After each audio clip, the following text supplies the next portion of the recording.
Cette première semaine, les pères synodaux ont examiné les défis de la famille, les défis qui se posent aux familles des 5 continents. Ils sont de plusieurs ordres: pauvreté, migration, mariage mixte, divorcés, remariés. Ce sont des défis de différents ordres. Et donc on obtient à la fin de cette première semaine une sorte d'inventaire à l'après-vert dont aucun défi réellement ne se dégage, mais on voit bien qu'il y a une volonté de la part de ceux qui participent à ce synode de dresser une sorte de liste exhaustive de toutes les questions qu'ils auront à traiter, de tous les problèmes qui se posent aux familles d'aujourd'hui.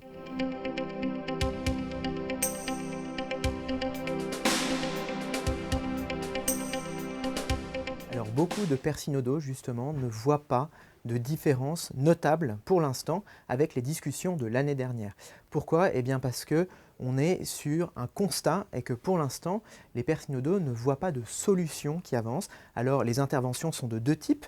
D'une part, des témoignages sur ce qu'il se passe dans les pays et d'autre part, l'avancée des problèmes qu'il va falloir résoudre. Mais pour l'instant, il n'y a aucune solution concrète qui est avancée. Peut-être que ce sera le cas dans la deuxième semaine et encore plus dans la troisième semaine.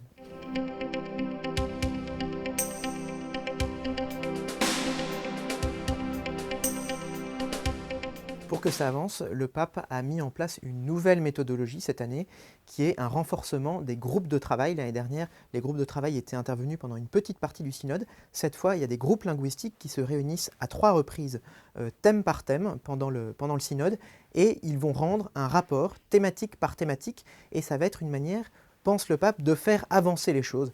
Il se trouve que cette méthode est complètement inédite, et donc pour l'instant, on est loin d'en voir les fruits.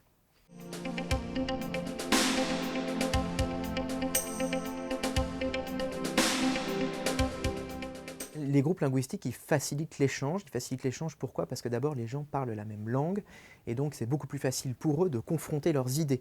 Ils ne sont pas classés par idées, mais ils sont vraiment classés par langue. Et donc, il y a des groupes francophones, italophones, anglophones, germanophones. Et ces groupes permettent de favoriser les échanges et permettent de confronter les idées.